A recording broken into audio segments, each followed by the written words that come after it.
இன்று மாற்றத்தின் நாள். மாற்றம் உண்டு.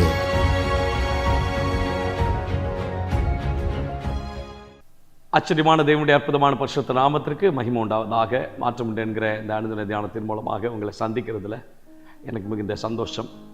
ஆண்டவர் உங்களோடு கூட இருந்து நடத்தி வருகிற நம்முடைய ஆச்சரியமான பாதைகளுக்காக கர்த்தரை நான் ஸ்தோத்திரிக்கிறேன். ஆண்டவர் உங்களோடு கூட இருந்து அற்புதமாய், ஆச்சரியமாய், மேன்மையாய், மகிமையாக உன்னதமான தேவன் தம்முடைய ஆச்சரியமான தம்முடைய கரத்தினாலே உங்களை நடத்தட்டும் என்று இயேசுவின் நாமத்தில் ஜெபிக்கிறேன். அப்போஸ்தலர் நடபடிகள் 3வது அதிகாரம் 10வது வசனம். Acts chapter 3 verse number 10.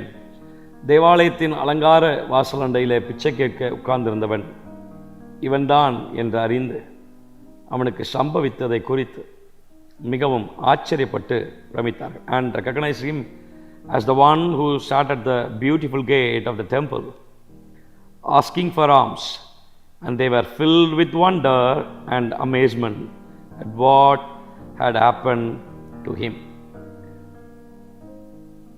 அலங்கார வாசலிலே பிச்சை கேட்டுக் கொண்டிருக்கிறான். பேதுருவும் யோவானும் வருகிறார்கள். வெள்ளியும் பொண்ணும் என்னிடத்தில் இல்லை, என்னிடத்தில் உள்ளதை உனக்கு தருகிறேன். கரத்தை பிடித்து தூக்கி விடுகிறார்கள். அவன் தன்னுடைய முடமான சூழ்நிலையிலிருந்து அவன் சுகம் பெறுகிறான். அது பரிசுத்த ஆவியானவர் எப்படி எழுதி வைக்கிறார்? அவனுடைய கால்களும் கரடுகளும் பலன் கொண்டது. அவன் குதித்தெழுந்து நின்று நடந்தான்.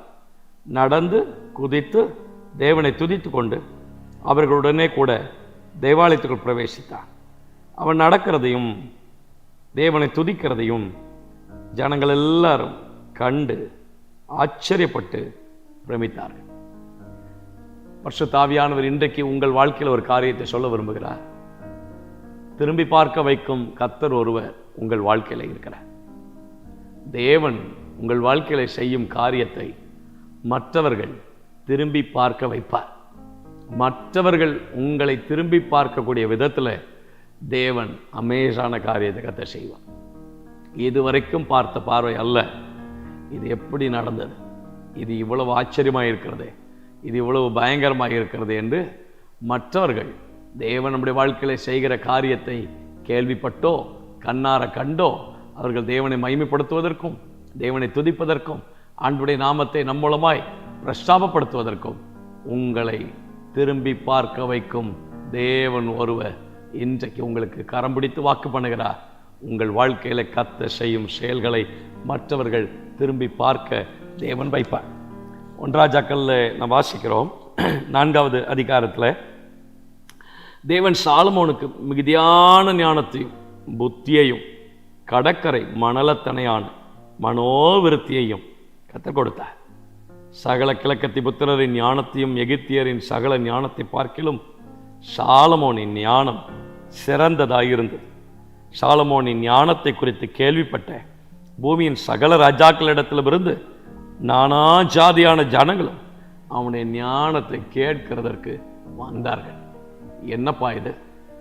இதுவரைக்கும் கண்டிராத, இதுவரைக்கும் அனுபவித்திராத, கேள்விப்பட்டிராத ஒரு பெரிய ஞானமுள்ள ஒரு மனிதன் இருக்கிறானாமே, அவன் செய்கிற காரியங்கள் மனோவிருத்தியாக இருக்கிறதாமே என்று சாலமோனுடைய ஞானத்தை பார்த்து மெச்சிக்கொள்வதற்கு அநேகர் திரும்பி பார்க்கக்கூடிய விதத்தில் கர்த்தர் காரியங்களை செய்தார். நான் சொல்கிறேன், உங்கள் வாழ்க்கையில் தேவன் இன்றைக்கு செய்யும் காரியங்கள் அநேகர் திரும்பி பார்க்கக்கூடிய விதத்தில் இருக்கும். நீங்கள் யோசித்திராத, எண்ணீராத, மகத்துவமான, ஆச்சரியமான, மகிமையான காரியங்களை உங்கள் வாழ்க்கையில் நிறைவேற்றி கொடுப்பதற்கு என் ஆண்டவர் அவர் உண்மையில் ஆண்டவர். மற்றவர்கள் எங்களை திரும்பி பார்க்கக்கூடிய விதத்தில் எப்பொழுது என்று கேட்கிறீர்களா? கர்த்தருக்கு மாத்திரம் தெய்வ பயத்தோடு நீங்கள் உண்மையுள்ளவர்களாக இருப்பீர்கள் சொன்னார், இந்த வருஷத்தில் கர்த்தர் அந்த காரியத்தை உங்கள் வாழ்க்கையில் நிறைவேற்றி கொடுப்பார். எது தெரியுமா நமக்கு அதிகமான தேவை? கர்த்தருக்கு பயப்படுகிற பயம், ஃபியர் ஆஃப் த லார்ட். கர்த்தருக்கு பயப்படுதலே ஞானத்தின் ஆரம்பம். ஆண்டவருக்கு பயப்படுகிற பயம் மாத்திரம் உங்களுக்கு இருக்கும் என்றால் மனுஷனுக்கு பயப்பட வேண்டிய அவசியம் இல்லை. யாருக்கு முன்பதாகவும் போய் கை கட்டி நிற்க வேண்டிய அவசியம் இல்லை. யாருக்கு முன்பதாகவும் நாம் கணக்கு ஒப்புவிக்க வேண்டிய அவசியம் இல்லை. தேவனுக்கு மாத்திரம் பயந்து நடங்கள். கர்த்தருக்கு பயப்படுகிற பயம் உங்கள் வாழ்க்கையில் நிறைவாக இருக்கும் என்று சொன்னார்.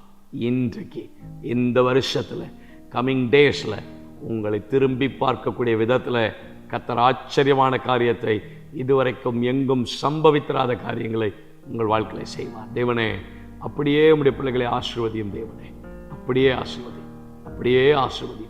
ஆண்டவருடைய கரம் உம்முடைய பிள்ளைகள் அப்படியே ஆசீர்வதித்து பலப்படுத்தட்டும். தேவனுடைய நன்மைகள் பிள்ளைகளோடு கூட இருந்து வழி நடத்தட்டும் என்று ஜெபிக்கிறோம்.